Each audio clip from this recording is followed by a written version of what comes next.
अस्सलाम वालेकुम स्टूडेंट्स। आज हम class 10 subject math chapter number 5 से ऑनलाइन लेक्चर्स को स्टार्ट करेंगे और चैप्टर का नाम है sets and functions, text book page number 85 और इंक्लूडिंग क्वेश्चंस हैं एक्सरसाइज 5.1 से क्वेश्चन नंबर 2, 3, 4 एंड 5।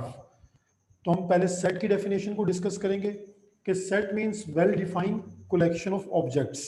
तो इसमें दो वर्ड्स यूज हो रहे हैं, एक वेल डिफाइंड और एक डिस्टिंक्ट ऑब्जेक्ट्स। तो वेल डिफाइंड का मतलब यह है कि ऐसे ऑब्जेक्ट्स जिनकी कोई स्पेसिफिक प्रॉपर्टी हो, लाइक नंबर्स हैं, लाइक अल्फ़ाबेट्स हैं। और डिस्टिंक्ट मींस कि वो डिफरेंट हो, यानी 2 और 3 है जैसे, तो दोनों अलग अलग नंबर्स हैं, इनकी अलग अलग स्पेसिफिक प्रॉपर्टी है, इनका अलग अलग मतलब है। तो ऐसे ऑब्जेक्ट्स को कलेक्ट कर लेना और उसको कर्ली ब्रैकेट्स में लिखना सेट कहलाता है। ठीक है, लेकिन जैसे मैं आपको इसकी और एग्जांपल दूं, हम वेट का सेट बना सकते हैं लेकिन इंटेलिजेंस का सेट नहीं बना सकते, क्योंकि इंटेलिजेंस जो है वो कोई ऐसी प्रॉपर्टी नहीं है जिसको डिफाइन किया जा सके। ठीक है, वो डिफर कर सकती है एक से दूसरे पर्सन के लिए। अब इसके बाद इसमें जो चीज़ है वो डिस्कस करने वाली वो है एलिमेंट। तो सेट में जो नंबर्स लिखे जाते हैं, लाइक एक सेट है एन नेचुरल नंबर, उसमें 1, 2, 3 ये इसके एलिमेंट्स हैं। ठीक है, और नोटेशन ऑफ अ सेट, यानी हमेशा सेट को कैपिटल लेटर से आपने शो करना है, यानी अंदर के जो नंबर्स होंगे अगर वो अल्फ़ाबेट्स हैं, सेट के अंदर एलिमेंट्स होंगे वो स्मॉल होंगे, और सेट की जो नोटेशन होगी वो हमेशा कैपिटल लेटर से होगी। अच्छा, इसके अलावा कुछ है बेसिक प्रॉपर्टीज ऑफ सेट। तो the change in order of writing the element does not make any changes in the set. Means कि अगर आप एक सेट को, एक सेट ए है वो 1, 2, 3 और 4 है, और दूसरा सेट बी जो है वो 4, 2, 3, 1 है, तो ऑर्डर इनका चेंज है लेकिन इनके एलिमेंट्स सेम हैं, तो ये इसलिए इक्वल सेट है। ठीक है, तो ये पहली प्रॉपर्टी है। इसी तरह इसकी एक सेकंड प्रॉपर्टी है कि if one or many elements of a set are repeated the set remain the same. यानी अगर आपके पास एक सेट है जिसमें नंबर रिपीटेड है 9, 9, 9, 9 एंड सो ऑन, तो ये हमेशा इक्वल होगा 9 के, क्योंकि इसका जो रिपीटेड नंबर है, हम सेट में नॉर्मली रिपीटेड एलिमेंट्स को नहीं लिखते। अच्छा, इसके अलावा सेट को डिस्क्राइब करने के भी कुछ मेथड्स हैं जो कहलाते हैं रिप्रेजेंटेशन ऑफ अ सेट। तो सेट को रिप्रेजेंट कैसे किया जाता है? तो ये सेट को रिप्रेजेंट करने के लिए हमारे पास 3 तरह के फॉर्मेट्स हैं। नंबर 1, हम उसको स्टेटमेंट फॉर्म में एक्सप्लेन करते हैं। नंबर 2, जिसको रोस्टर फॉर्म कहते हैं, रोस्टर फॉर्म या टेबुलर फॉर्म। और नंबर 3 है सेट बिल्डर नोटेशन।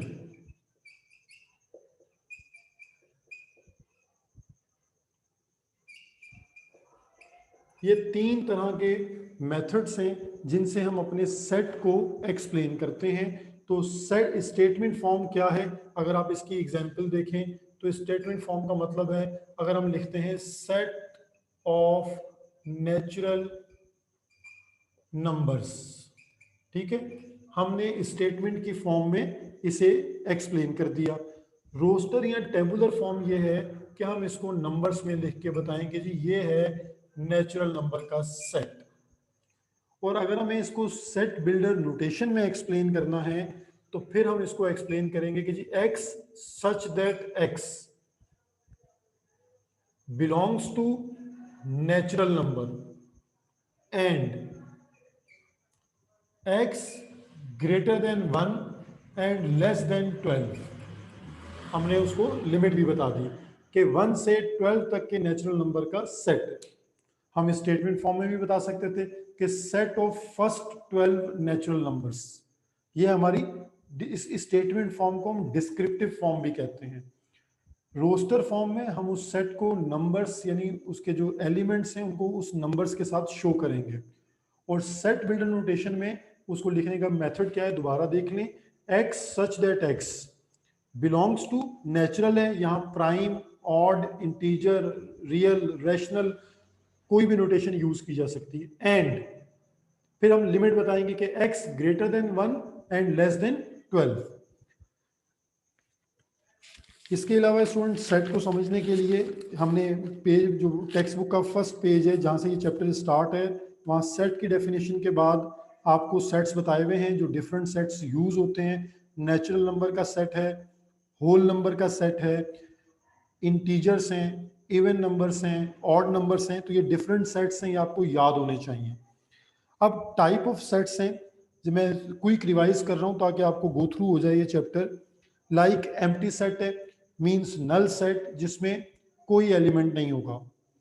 इसके बाद सिंगलटन सेट है हमारे पास, ऐसा सेट जिसमें एक एलिमेंट हो, ठीक है, उसे हम सिंगलटन सेट कहते हैं। एम्प्टी सेट है तो एम्प्टी सेट को हम पाई यानी फाई सिंबल से शो करते हैं और हम इसको खाली ब्रैकेट से शो कर देते हैं। अगर सिंगलटन सेट है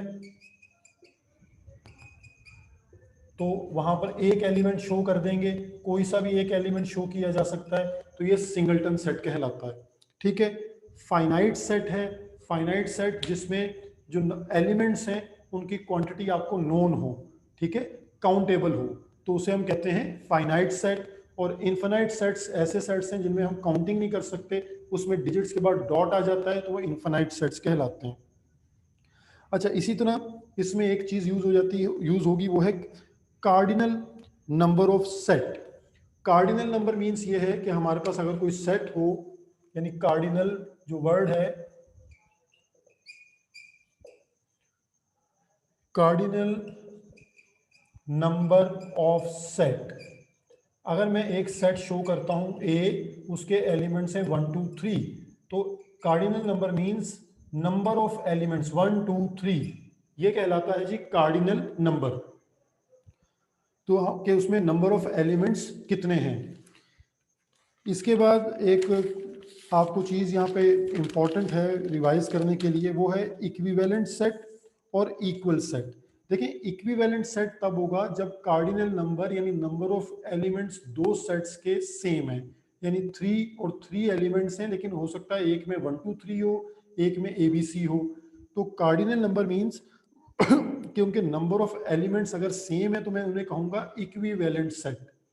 लेकिन अगर वो तीनों नंबर हैं ही सेम, यानी सेट ए में भी 1 2 3 है और सेट बी में भी 1 2 3 है, तो ये इक्वल सेट्स कहलाते हैं। इक्विवेलेंट में हमने नंबर ऑफ एलिमेंट्स को सेम देखना है, ये नहीं देखना कि एलिमेंट भी सेम है या नहीं।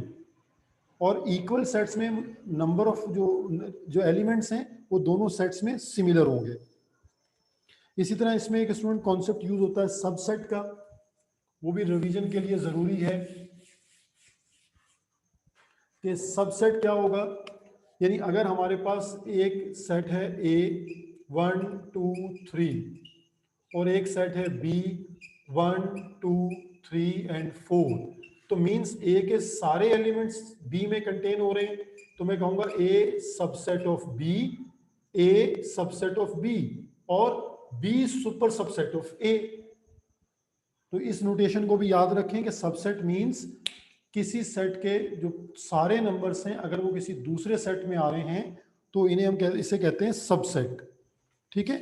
इसके अलावा एक कॉन्सेप्ट यहां पर और यूज होगा, वो है पावर सेट का।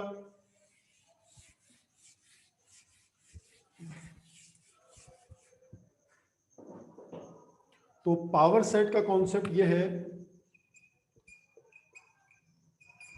पावर सेट यानी अगर हमारे पास एक सेट है ए 1 2, इसमें कार्डिनल नंबर यानी नंबर ऑफ एलिमेंट्स हैं 2, तो इसका अगर मुझे पावर सेट फाइंड आउट करना है तो पावर सेट के लिए एक फॉर्मूला है, पहले आप वो यूज कर लें कि पावर सेट कैसे फाइंड आउट होगा। 2 की पावर n, तो 2 और एलिमेंट्स हैं 2, तो 2 2 जा 4। अब इसके पावर सेट्स कैसे लिखे जाएंगे। Power set of A, first set हमेशा एम्प्टी, सेकंड 1 2 एंड 1 एंड 2। ये इस छोटी क्लासेस में कॉन्सेप्ट आपने पढ़ा होगा। तो किसी सेट के ये पावर सेट्स जो है, पावर सेट कैसे लिखना है, और पावर सेट का मतलब है कि पॉसिबल सबसेट्स, देखें एम्प्टी सेट हर सेट का सबसेट होता है, 1 सबसेट है, 2 सबसेट है, 1 और 2 भी सबसेट है, तो यानी पॉसिबल सबसेट्स निकालना पावर सेट कहलाता है हमारे पास, ठीक है। अच्छा, इसके अलावा एक हम बात बार बार यूज करेंगे यूनिवर्सल सेट की। तो यूनिवर्सल सेट का मतलब ये है कि ऐसा सेट जो अगर हमारे पास क्वेश्चन में 2 या 3 सेट्स गिवन है, तो उन 2 या 3 सेट्स का कंबाइंड सेट हमेशा यूनिवर्सल सेट कहलाता है, ठीक है। इसका सिंबल जो है यूनिवर्सल सेट का सिंबल यू और एप्सिलॉन नॉट यानी ई यूज करते हैं नॉर्मली। और आखिरी बात जो इस लेक्चर की है वो है ऑपरेशंस की। तो सेट्स में 3 तरह के ऑपरेशंस यूज किए जाते हैं मोस्टली, आपकी बुक में उसको जो है वो 4 ऑपरेशंस डिफाइन होंगे। वो 4 ऑपरेशंस कौन से हैं? ऑपरेशंस ऑन सेट, नंबर 1 है ए यूनियन बी, नंबर 2 है ए इंटरसेक्शन बी, नंबर 3 है ए माइनस बी यानी डिफरेंस ऑफ अ सेट, और नंबर 4 कॉम्प्लीमेंट, ए कॉम्प्लीमेंट और बी कॉम्प्लीमेंट। ये 4 ऑपरेशंस हम यूज करेंगे जब हमारे पास दो गिवन सेट होंगे, तो उनसे हमेशा जो रिजल्टेंट हमने सेट बनाना है वो इन 4 ऑपरेशंस की मदद से बनेगा। ए यूनियन बी में हम दोनों सेट्स के एलिमेंट्स को कंबाइन करके एक सेट में लिख देते हैं, ये यूनियन है। और अगर हम कॉमन एलिमेंट्स को लिखें तो ये इंटरसेक्शन है। ए माइनस बी मीन्स अगर मैं ए माइनस बी कर रहा हूं तो इसका मतलब यह है कि बी के जो एलिमेंट्स हैं वो नहीं लिखे जाएंगे, सिर्फ ए के एलिमेंट्स लिखे जाएंगे। जो एलिमेंट्स बी में आते हैं वो माइनस हो जाएंगे, वो खत्म हो जाएंगे। और यूनिवर्सल मीन्स यूनिवर्सल का ये फॉर्मूला यूज करेंगे हम, अगर ए कॉम्प्लीमेंट है तो यूनिवर्सल माइनस ए, अगर बी कॉम्प्लीमेंट है तो यूनिवर्सल माइनस बी।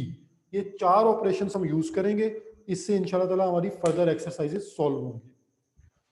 होपफुली आपको समझ आ गया होगा। कोई क्यूरी हो तो आप मुझे मैसेज कर सकते हैं।